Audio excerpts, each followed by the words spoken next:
When the waiter at the gala called me Madam and said my husband was waiting, I was confused. I didn't even have a husband.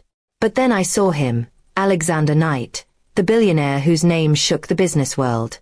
He smiled, walked straight to me, and slipped his arm around my waist as if I truly belonged to him. My wife, he introduced me proudly to everyone. My heart raced, but I played along. At first, I thought it was some harmless misunderstanding. But later that night, when I asked him why, his answer was cold and calculating. Because it serves my interests. People will think twice before approaching me now. You're convenient. That word, convenient, burned into my mind. He had used me like a pawn, without apology. I expected it to end the next day. But instead, reporters camped outside my door, flashing cameras, shouting questions about the billionaire's secret wife. My peaceful life was gone in an instant. I confronted Alexander again, demanding he clear the air. But he only smirked. Why should I? This benefits me. And if you want your life back, you'll do exactly as I say. That was the moment I swore revenge. He thought I was powerless, just an ordinary woman who would bend under his influence. But he had underestimated me.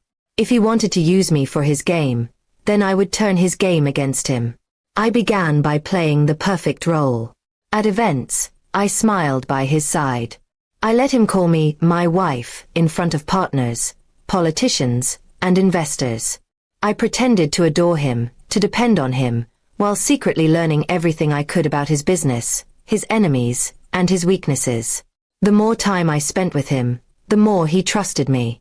He started sharing details he shouldn't have, contracts, meetings, even personal grudges. His arrogance blinded him. He believed no one could outsmart Alexander Knight. But every word he gave me was a weapon I stored carefully. Weeks later, I discovered something that became the key to my revenge. Alexander had a rival, a man desperate to bring him down. This rival had money, but not information. I had both. Quietly, I reached out, passing along secrets that looked harmless on the surface but cut deep into Alexander's empire. As his wife, I was untouchable. No one suspected me. Investors began withdrawing. Deals collapsed. His reputation started to crack. I watched him grow restless, angry, confused as everything slipped from his control. And all the while, I stood by his side, smiling sweetly like the loyal woman the world thought I was. Then came the night of the Grand Business Summit. He proudly introduced me again as his wife, unaware that the very people in the room already doubted his power because of the information I had leaked. As he boasted about his success, I excused myself, walked to the podium, and took the microphone. "Ladies and gentlemen," I said, my voice steady though my heart pounded, "you've all been told I am Alexander Knight's wife. But the truth is, I am nothing to him. Just a stranger he used for his image. And tonight, I want you to know that the empire he built on lies is falling." Gasps filled the room. His face turned pale. Security rushed toward me, but it was too late. I had already sent evidence to the press, investors, and regulators.